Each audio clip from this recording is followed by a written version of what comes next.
My name is Jenny Moranino. I live in Proserpine, North Queensland, Australia. I've been a CA for about 11 years. I have seen lots of stories. I've got lots and lots of stories to tell.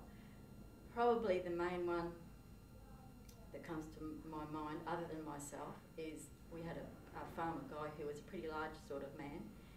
He was in hospital, couldn't walk, couldn't get out of bed, and a nurse who worked at the hospital came over and, as a really good patient of ours, and said, "Oh, this guy that you know, he's in hospital. It looks like they're shipping him to Townsville to have an operation."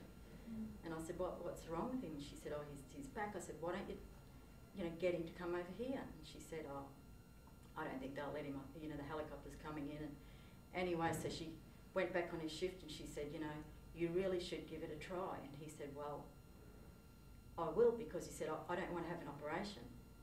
So he signed himself out of hospital.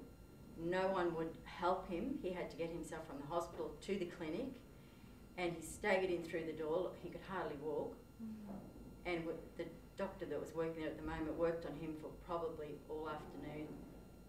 I'm not sure whether he stayed that night and the next morning, and the doctor stayed with him, and probably for the next week he had adjustment after adjustment, and now that guy is just absolutely, he cannot believe what they had to cancel the helicopter. He was in a lot of strife.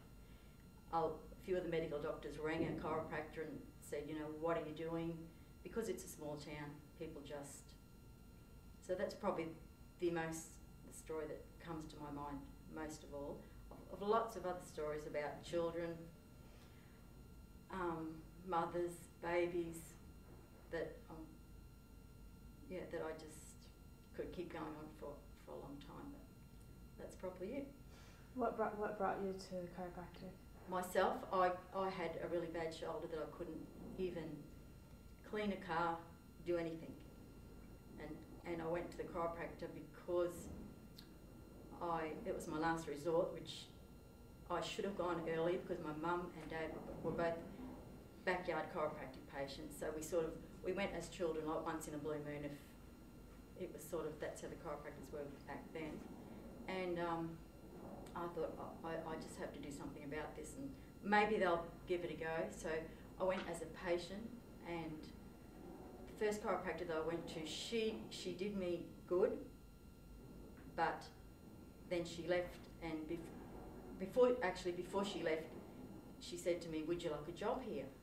And at that stage I was probably looking for work from the farm, and so I started off like that. And then the next chiropractor that bought the practice, I didn't say to him I had a major problem or anything like that. And the first time he sat me down, he said, "You're in a bad way."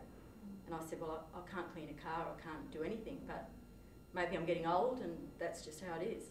And anyway, he worked on me, and the first time I ever cleaned a car, like half a car, in the one day I rang him and said, "You won't believe this, I've cleaned half the car." And then by probably 6 weeks, I could clean and polish the car all in the one day. So that was just, to me, amazing. So that's sort of like my miracle story. That's beautiful. What's your definition of a miracle? Oh, goodness gracious. My definition of a miracle? I guess something that just absolutely floors me, and however, I don't know. What does a miracle mean to you? Something that happens that's sort of beyond belief. Thank you so much for sharing. Thank you.